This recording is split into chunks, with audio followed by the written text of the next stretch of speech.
The people that celebrated me when I was on the top abandoned me when I was at the bottom. And then you realize these people were never there. They were just there because of their own convenience of whatever they needed out of this relationship. Once you drop down, no one's there for you. And then you realize no one's paying your bills. You are the only person that matters. You're the provider, you're the source. What people think of you doesn't matter. If I do what they want, they will still talk. If I don't do what they want, they will still talk. If I do it the right way, they will still talk. If I do it the wrong way, they still talk. There is no limit to satisfying people's expectation. If you like me, you're welcome. If you don't, and I have to be fake for you to like me, there's no space for you in my life. What an amazing approach, because it shakes up the tree and all the leaves that are dead fall off. People go, people come. It's not a big deal.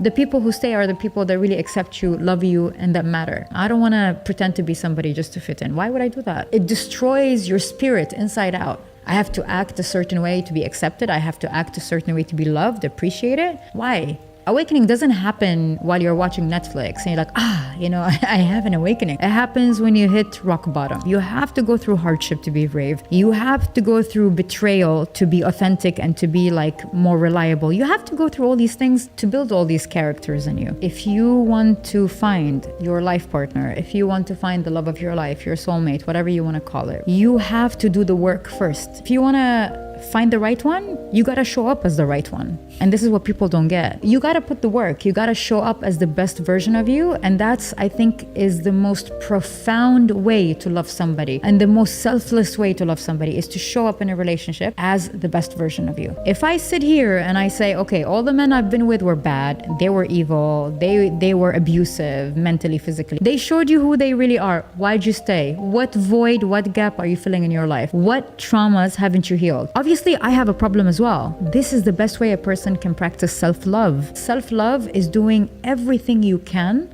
to be the best version of you. Investing in your mind, body, and soul. I've healed my mental problems. I've healed my traumas. And now I'm ready to be in a relationship that's healthy because I am at the healthiest point in my life. I am at the best place in my life. I'm the best version of me. And if I want to be in love and be loved, I got to show up as the best version. So I had to do a lot of work. And people don't like to do the work. I know you have to do the work. What's important for me, it's 5 things in a relationship. Friendship, love, honesty, loyalty, and respect. Now, what is the weakest pillars out of these 5? Love. Love goes up and down. One day you're in love, one day you're down, one day you're okay, one day you're not. We operate on emotions, right? But if one of the other 4 pillars is missing, a relationship won't work. One thing that people really, really don't pay attention for, it's the morals and values. You have to have similar morals and values. If your morals and values are clashing, the relationship won't work. It's so important for a man to be healed in his alpha energy, in his healed energy, for him to be able to allow the woman safely to drop into her feminine